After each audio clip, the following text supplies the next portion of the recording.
الرجيم بسم الله الرحمن الرحيم وبه نستعين وهو خير ناصر ومعين وصلى الله على محمد وآله الطيبين الطاهرين.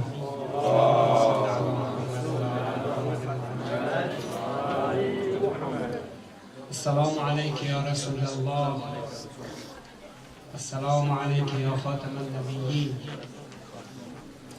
أشهد أنك قد بلغت رسالات ربك ونصحت لأمتك وجاهدت في سبيل الله بالحكمة والموعظة الحسنة وأديت الذي عليك من الحق، وأنك قد رأفت بالمؤمنين وغلظت على الكافرين وعبدت الله مخلصا حتى أتاك اليقين، فبلغ الله بك أشرف محل المكرمين. الحمد لله الذي استنقذنا بك من الشرك والضلال. يا رسول الله أصبنا بك يا حبيب قلوبنا، فما أعظم المصيبة بك حيث انقطع عنا الوحي وحيث فقدناك فإنا لله وإنا إليه راجعون. اللهم صل على محمد وآل محمد. Tonight, because of these days and these occasions, I would like to speak with you about the mission of the prophethood. The prophet is general, and of course including our Prophet sallallahu alaihi wasallam, and our duties about our prophets, especially Prophet Muhammad sallallahu alaihi wasallam. What is the missions, what is the beauties of the Prophet in the world? And the second question is, what is the reward for their duties?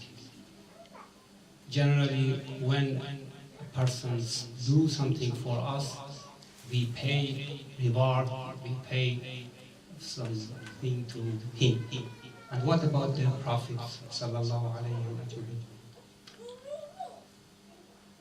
Of course, the best resource, the best base for the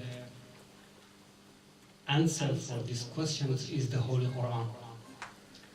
You remember that the Hawariyun asked from Isa alayhi salam about Ma'idah. As we read in Surah Al-Ma'idah, قال عيسى ابن مريم اللهم ربنا أنزل علينا مائدة من السماء تكون لنا عيدا لأولنا وآخرنا. We as Muslims, we also have this ma'idah. This ma'idah for us is the Holy Quran. We can find anything about the guidance, about the duties of our duties about Allah subhanahu wa ta'ala in this book.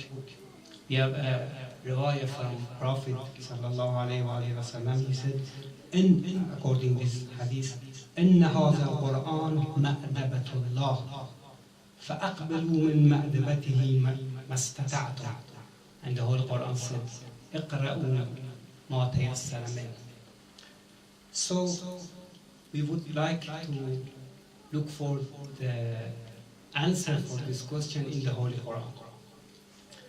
The first question is, what is the beauties, the Prophet's beauties in the world? When we refer to the Holy Quran, we can find some answers to this question. The first, and of course, the most important duties for prophets, including our prophet, is explain the idea of unity of God to the people and denial of the gods.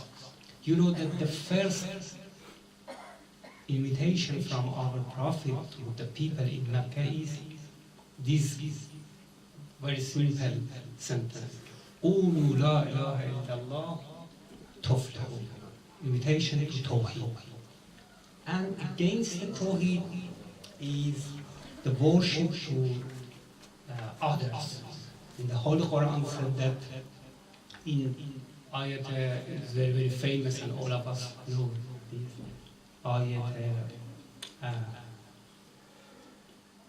ayat al-Kursi, Allah la ilaha illa huwa al-hayyul qayyum. In this verse we said فَمَنْ يَكْفُرْ بِالطَّاغُوتِ وَيُؤْمِنُ بِاللَّهِ. So that Allah and Taghut. مَنْ يَكْفُرْ بِالطَّاغُوتِ وَيُؤْمِنُ بِاللَّهِ. Or for example, الله ولي الذين آمنوا يخرجونهم من الظلمات إلى النور والذين كفروا أولياؤهم الطاغوت يخرجونهم من النور إلى الظلمات. So Allah and Taghut. The core and the main message about this thing is the unity of God. Is the first. The second and third is with together ta'aleem and tazkiyatun nufus, education and purification. We have these duties from prophets in so many verses. One of them, for example, when Ibrahim and Ismail alayhi salam built the Holy Kaaba, have some dua. We can find this dua in the Surah Al-Baqarah. وَإِذْ يَرْفَعُ إِبْرَاهِيمُ الْقَوَاعِدَ مِنَ الْبَيْتِ وَإِسْمَاعِيلُ رَبَّنَا تَقَبَّلْ مِنَّا. When they built the Holy Kaaba, have some dua. رَبَّنَا تَقَبَّلْ مِنَّا إِنَّكَ أَنْتَ السَّمِيعُ الْعَلِيمُ. After that, they pray for the people coming in the Mecca, their generation. ربنا واجعلنا مسلمين لك ومن ذريتنا أمة مسلمة لك وأرنا مناسكنا وتب علينا إنك أنت التواب الرحيم. In this verse, ربنا وابعث فيهم رسولا منهم. Send to our generation, the people will come to Mecca. وابعث فيهم رسولا منهم. وابعث فيهم رسولا منهم. For what? يتلو عليهم آياتك is the first thing. تلاوة كتاب الله to people. ويعلمهم الكتاب والحكمة ويزكيهم. تعليم الكتاب وتزكية النفوس. إنك أنت العزيز الحكيم. These dua accepted by God subhanahu wa ta'ala, as we read in the Surah Al-Jum'ah, هو الذي بعث في الأميين رسولا منهم يتلو عليهم آياته ويزكيهم ويعلمهم الكتاب والحكمة وإن كانوا من قبل لفي ضلال مبين. So we can understand one and the duties of this prophet as general, and our prophet is the تعليم الكتاب وتلاوة آيات الكتاب والحكمة to the people. According to the Holy Quran, the other verse, أرسلنا فيكم رسولا منكم, from yourselves, يتلو عليكم آياتنا ويزكيكم ويعلمكم الكتاب والحكمة ويعلمكم ما لم تكونوا تعلمون. So it is, maybe you can divide two parts. Some ta'aleem about something that you yourself can understand, but prophets help us. And the second, وَيُعَلِّمُكُمْ مَا لَمْ تَكُونُوا تَعْلَمُونَ, something we cannot understand. For example, about Alimul Bayt, about what happened in the hereafter, the second, after our death. So this is duties of the prophets. The other things is tazakkur. The difference between ta'aleem and tazakkur. Tazakkur means you know something, but you forget it. If one remember you, remind you, is tazakkur. And this tazakkur is one duties of the Prophet sallallahu alayhi wa sallam. There are so many verses. For example, فَذَكَّرْ إنما أنت مذكر ولست عليهم بمسيطر. You remind the people something. They know what they forgot. And you are not a dictator over them. لست عليهم بمسيطر إنما أنت مذكر. Your duties is to remember people something that they forgot. Anybody know that there is a God? The God is very powerful. What made me forget? You have to remember the people these facts. وذكر فإن الذكرى تنفع المؤمنين, for example, in Surah Al-Zariyat.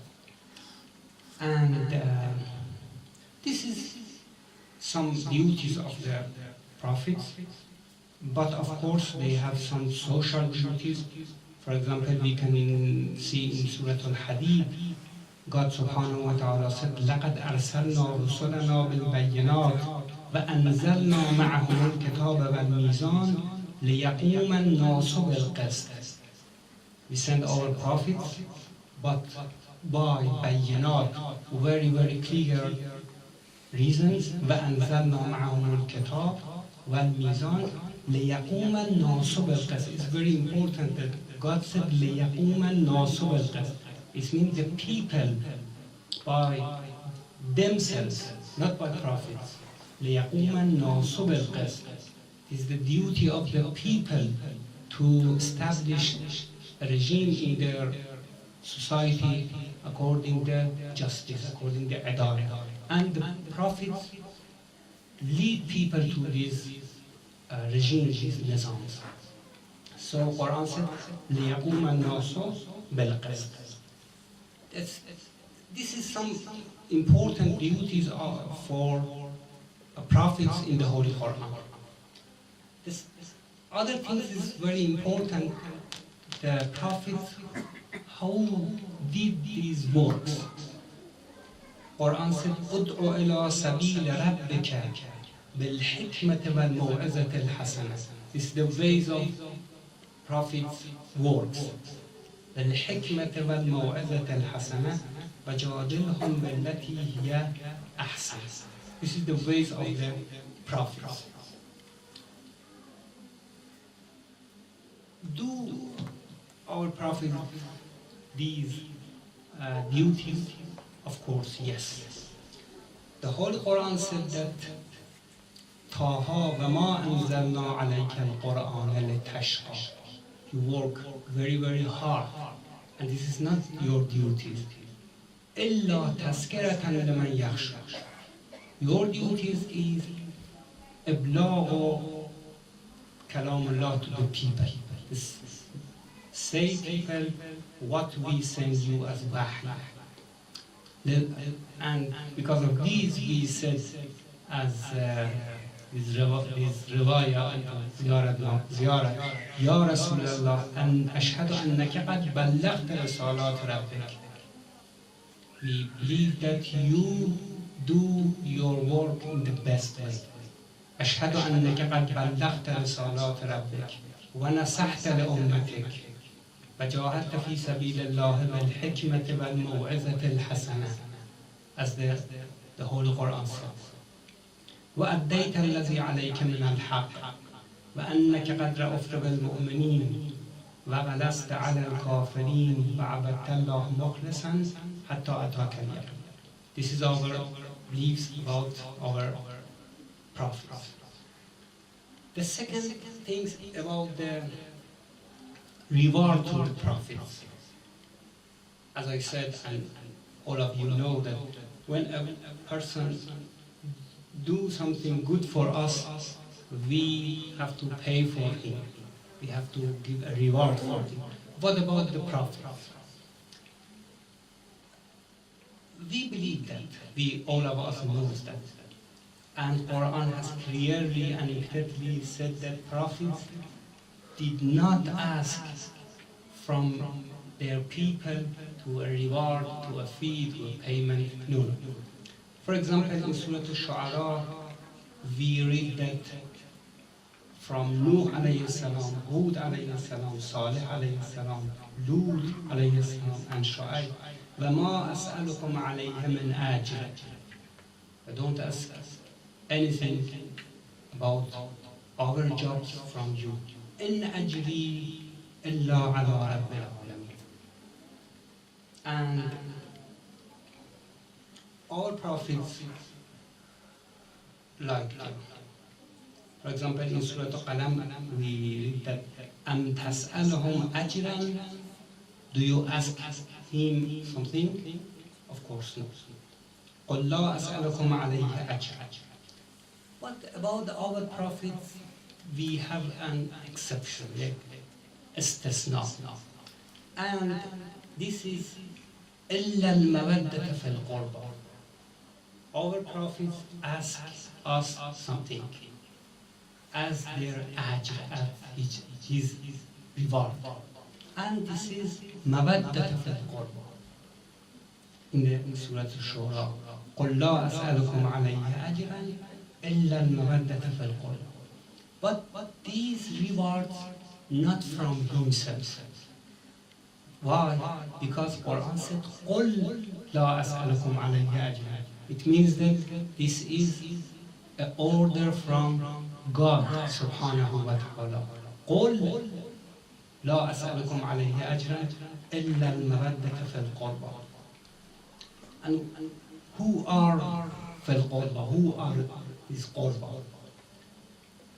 We as Shia people, of course, believe that there are Fatima al-Zahra, Salamullah alayha, wa Ali ibn Abi Talib, wa Hassan wa Hussein alayhi salam. We have so many hadiths in this regard. But it is very beautiful that Jarullah al-Makhshari, one of the most famous and important mufassirin in Ahlul Sunnah, he himself narrated his riwayah that Qurba in this verse, as we believe, as we Shia believe, he said that Ali ibn Abi Talib wa Fatima al-Zahra and Sittayhuma. So it is very beautiful that they are believed as we believe in this regard. But the last thing I would like to say in this regard is that reward for prophets or for us. قُلْ لَا أَسْأَلُكُمْ عَلَيْهِ أَجْرًا إِلَّا الْمَوَدَّةَ فِي الْقُرْبَى. The benefit of this mawaddah for whom? For him, for prophet, or for us? The Quran says and answered this question too. قُلْ مَا سَأَلْتُكُمْ مِنْ أَجْرٍ فَهُوَ لَكُمْ. I ask you because of all our works for you, one thing, and this is مَوَدَّةَ فِي الْقُرْبَى. But these one thing is as well for yourself, not for me. قُلْ مَا سَأَلْتُكُمْ مِنْ أَجْرٍ فَهُوَ لَكُمْ إِنْ أَجْرِي إِلَّا عَلَى اللَّهِ وَهُوَ عَلَى كُلِّ شَيْءٍ شَهِيدٌ. And in the last days of his life, explained about this. And all of us know that hadith of Thaqalayn or Istiqlal. The Prophet Muhammad in the last days of life asked to something to write, I think. But you know that some of those people said that إِنَّ الرَّجُلَ لَيَحْجُرُ. Prophet is sick and he cannot understand what he says. And of course, you know that is like something like kufr, because we believe that the Prophet, Rasul, anything that he said is about God, not about himself. He said, unfortunately, and Prophet said that go away. But we know that these hadith is Thaqalayn. إِنِّي تَارِكٌ فِيكُمُ الثِّقْلَيْنِ. I'm going out, but I remain two things among you. كتاب الله وعترة أهل البيت. And you know that about importance of the Quran, Quran al-Samit, his books, and Quran al-Natiq, our ayah. And the last thing is about Prophet Muhammad. I would like to say, in the Holy Quran we read that in Surah Al-Anfal, we are two things for our safety from punishment of God. وَمَا كَانَ اللَّهُ لِيُعَذِّبَهُمْ وَأَنْتَ فِيهِمْ. God said, when you, Prophet, when you are among the people, I don't punish them.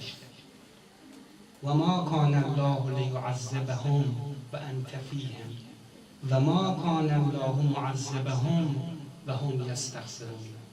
And when he seeking for my forgiveness, I don't punish them. And there is a riwayah in Tafsir al-Ayyashi, one of the oldest tafsirs, our Shia tafsir.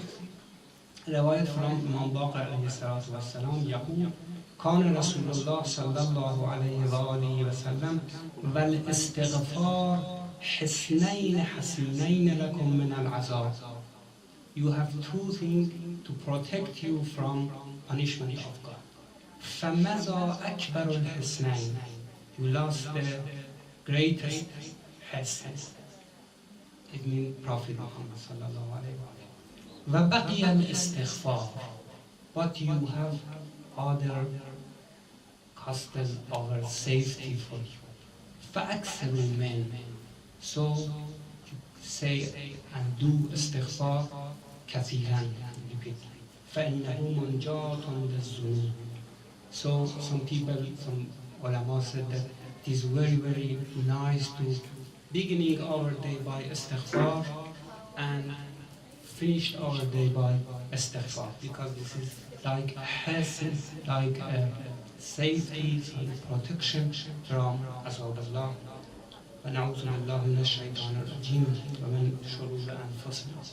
اللهم صل على محمد وآل محمد وعجل فرجهم وفرجنا بهم. اللهم اغفر للمؤمنين والمؤمنات والمسلمين والمسلمات الأحياء منهم والأموات وتابع بيننا وبينهم بالخيرات إنك مجيب الدعوات إنك على كل شيء قدير. اللهم ارزقنا زيارة وشفاعة محمد وآل محمد وصلى الله على محمد وآله أجمعين.